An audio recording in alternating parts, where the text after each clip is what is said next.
So I decided to do my project on The Silence of the Lambs. It's one of my favorite movies. But anyway, rather than going with the super obvious characters in the movie, Buffalo Bill and Hannibal Lecter, I chose to look at Clarice Starling. I've seen this movie a number of times. I actually rewatched it the other day. And I decided that Clarice really shows good evidence for a diagnosis of PTSD. According to the DSM-5, PTSD, or post-traumatic stress disorder, has to meet a certain criteria, just like all of the other diagnoses. The big one from criterion A, it says that she has to have at least one of those. And I think she definitely fits into two different ones based on directly experiencing the traumatic events. Number one, the loss of her father as a child, him getting shot and killed. And number two, witnessing the slaughter of the lambs and hearing the screaming that she heard that very much affected her. And then the second thing out of section A that I felt she fit into was that she did witness that event, and it was very traumatic for her. Now for criteria B, she has to have at least one, and she does have two that I believe, based off of what I saw in the movie, recurrent distressing dreams about the content. And that was mentioned multiple times. She discussed it with Hannibal.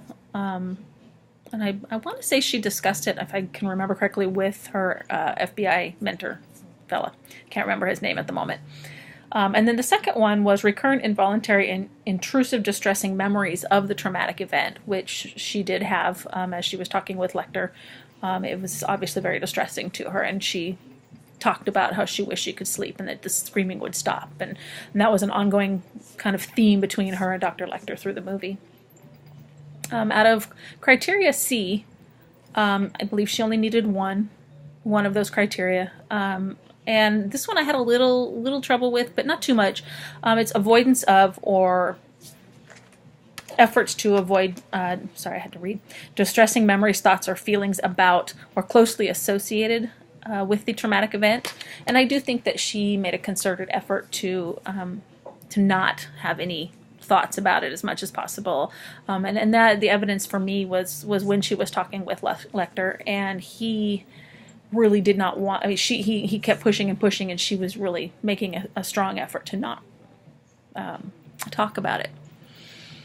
Now, criteria D, this one I struggled with. You had to have two or more in order for it to be post-traumatic stress disorder, or in order for it to make the diagnosis. And I struggled a little bit because these were, in watching a movie, it's a little more difficult to pull those things out. The one that I did think fit her was criteria D3. Persistent or distorted cognitions about the cause or consequences of the traumatic event that led to her blaming herself. And I think this fits really well because as she was talking to Dr. Lecter, she made the comment that she tried to let the sheep go. She ran away. She did all these things that she felt was going to help, and she didn't feel like it made a difference because she could still hear the screaming and the sheep were still slaughtered. So I do believe that one does fit her. Criteria D2 and is a little more, a little more difficult, I think. As I look at criteria D2, it's persistent and exaggerated negative beliefs or expectations about oneself, others, or the world. This one you could kind of loosely fit her into because she was somewhat negative about herself, although I don't know how much of that was because of the prior trauma or if it was from something else. So you could kind of loosely fit her in criteria D. Criteria E, she only needed two. She needed two. And I fit her into E3, which was hypervigilance. Now, the problem I had with that one is that when you look at the situations that she was in, going to see Lecter the first time, she was scared. But when you watch her walk through the hallway down to his room, she was, in my mind, she was very hypervigilant. Now, granted, she needed to be a little bit, but she was almost so hypervigilant that she freaked herself out. I also fit her into E4, which is an exaggerated startle response. Now, that one was a little difficult too, and it's a bit of a stretch. I think category D and E were the two places where I really had to stretch a bit to fit her in. But I did feel that it fit. The exaggerated startle response, I mean, she was, on top of that hypervigilance, she was definitely on edge, noticeably on edge. So I kind of stretched there somewhat.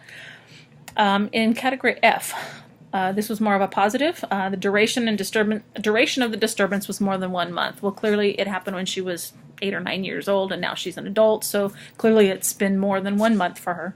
And then in category H, it had to not be attributed to psychological effects of a substance, which it was not. So that's where I fit her. And I think she fits well.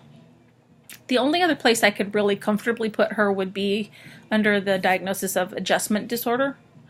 But when I was looking through the criteria for that, I felt that she fit better under post-traumatic stress disorder. Now, having said that, I had planned on, and I actually think I still will, I wanted to do one thing with Buffalo Bill.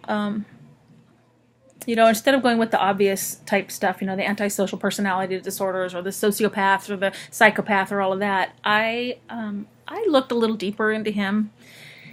And I pulled out transvestic disorder from the DSM-5, which is 302.3. This one was kind of interesting, and there are some ways where that actually could fit for him. When you look at the criteria for it, criteria A, over a period of at least 6 months, recurrent and intense sexual arousal from cross-dressing is manifested by fantasies, urges, or behaviors, or B, the fantasies, sexual urges, and behaviors cause clinically significant distress and impairment in social occupation or other areas of functioning. I think that this definitely kind of fit him. When you think of the scenes where he's, dancing and he's wearing this skull cap that he's made out of somebody else's skin, and he's wearing this woman's kimono and tucking his junk and doing all those things, I think he got arousal from it, but I also think he was distraught by it in some ways. And then it says under category B, specify if with fetishism. It says if sexually aroused by fabrics, materials, or garments. I think that definitely fit him, as he's trying to make a dress out of these girls' skin. And then the diagnostic features. For him, I think criteria B under this one fit him. The cross-dressing may involve 1 or 2 articles of clothing. With him, it definitely was this suit that he was making out of the girls' clothes. But it was very interesting that when you look at it, oftentimes these men are... they're not only cross-dressing, they're younger males. Older males learn to avoid masturbation or doing anything to stimulate the penis because they don't want to deal with it. I don't know. I just thought that was kind of an interesting little a side thought there, that maybe he fit into that disorder a little bit. I mean, clearly there are some antisocial issues and some sociopathic or psychopathic issues with him. But I just thought that was kind of an interesting one that I actually think he kind of could fit into. I think that's it. I had originally planned on trying to put in some video clips from the movie, but I just, for as tech savvy as I think I am, I just couldn't figure it out. So there you have it. We have Clarice Starling with her PTSD. Thank you.